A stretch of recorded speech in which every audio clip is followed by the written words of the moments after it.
Hi guys, and welcome back to the channel. So in this video I'm going to show you how you can make your own simple bench hook. So why would you want a bench hook? Well, when you're cutting wood by hand, a bench hook helps you to hold the wood and keep it in one position. It's almost like having an extra pair of hands, and it pushes up against your bench, so it goes on, pushes up against it, and it holds firm. So then you can put a piece of wood here and you can cut wood.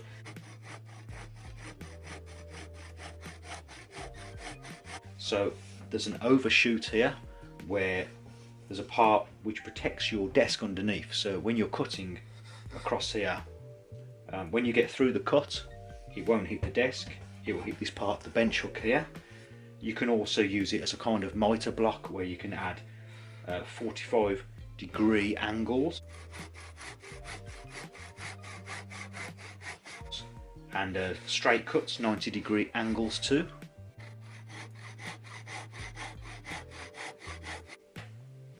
So they're extremely useful to have.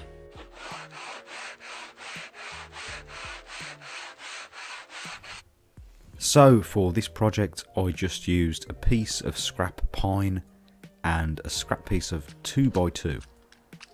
I started off by sharpening my pencil, and for this I'm going to use a speed square and a combination square. So firstly, just to make sure the combination square is actually square, I'm just going to draw a line and then flip it over and draw another line, and if it's square, both lines should be exactly the same. I'm also going to check to make sure that the board is flat across the top.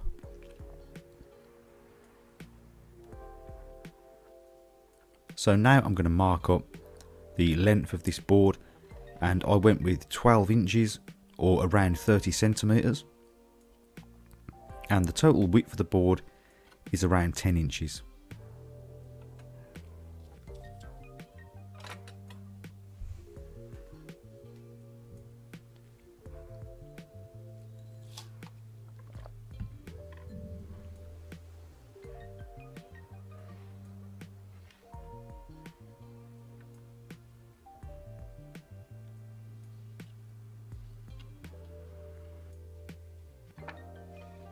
So now I'm just going to quickly check that everything is nice and square, all the markings, and check the edges of the board.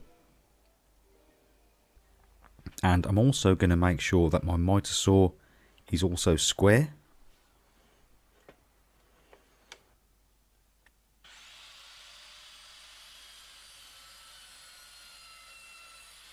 So my miter saw wasn't quite long enough to make these cuts, so I just finished them off with a handsaw. And again, I'm just going to make sure that these cuts are square. Now I'm offering up the board to the piece of 2x2 and making a mark with a pencil. And this piece is going to be the bottom section of the bench hook, the part that will hook onto a bench. And now I'm going to make the shorter section, which will go on the top, and that's going to be 3 centimeters shorter.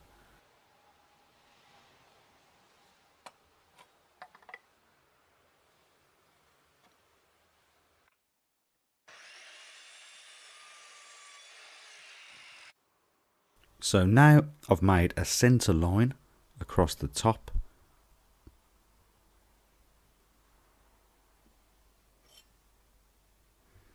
and I've marked up where I want the screws to go, and now I'm just going to mark up where I want my 45-degree cut to go and my 90-degree cut.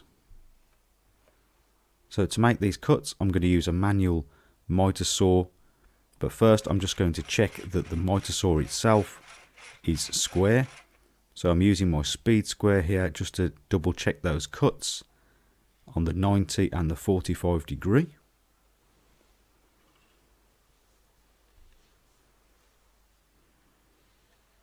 So I'm going to start off the cuts and then I'm going to finish them later on once everything is assembled.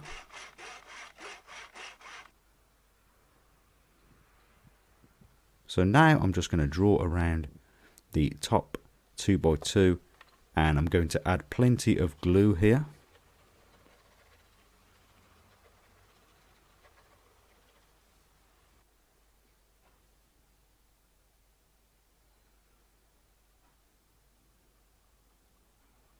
And then once everything was nice and flush, I used a few clamps to clamp it all together and just wait for the glue to take hold.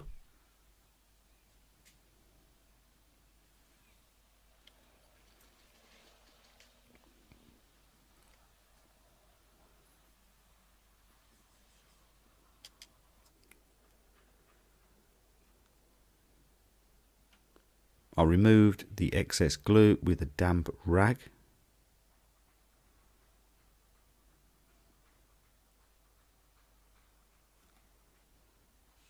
So once the glue had time to grab, I then made a center line underneath with a combination square, and now I'm just going to mark up where I want the screw holes to go.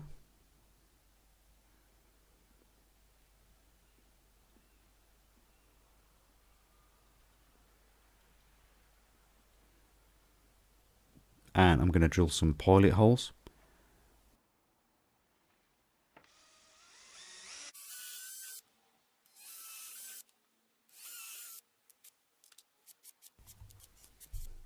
And then countersink these holes just so that the heads of the screws sit flush.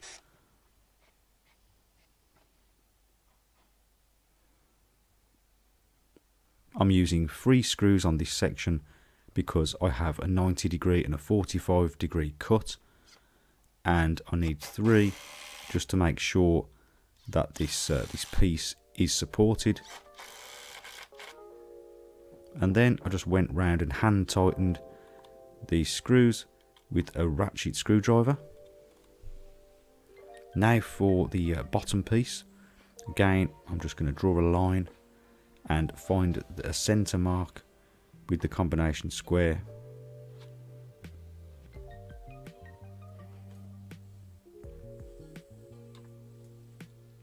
And then mark up some marks for the screws, and there's going to be 2 screws for this one. Again, drilling pilot holes.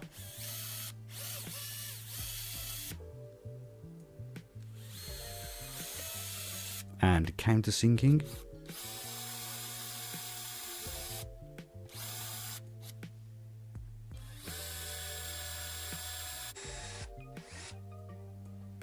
And again, I'm going to add plenty of glue.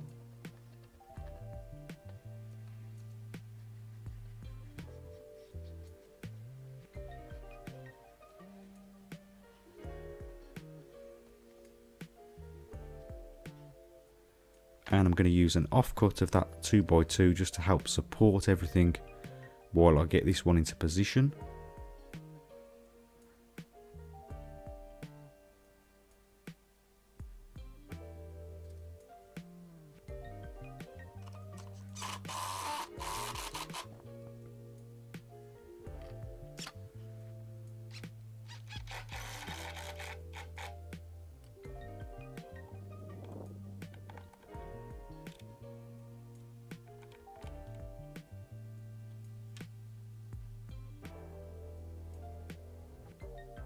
So now I continued to make those cuts, the 90 and the 45°,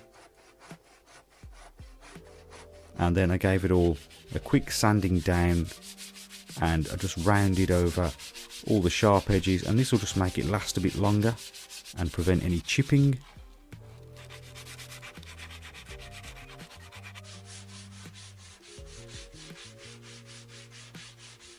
And then just to give it a little bit of added protection, I added a coat of boiled linseed oil.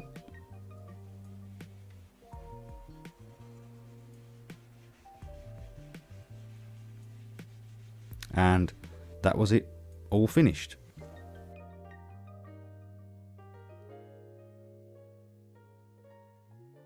So that's about it for this video. If you've enjoyed the video, please remember to like and also consider subscribing if you haven't already for more DIY related videos. And as always, thank you very much for watching, and I'll see you next time.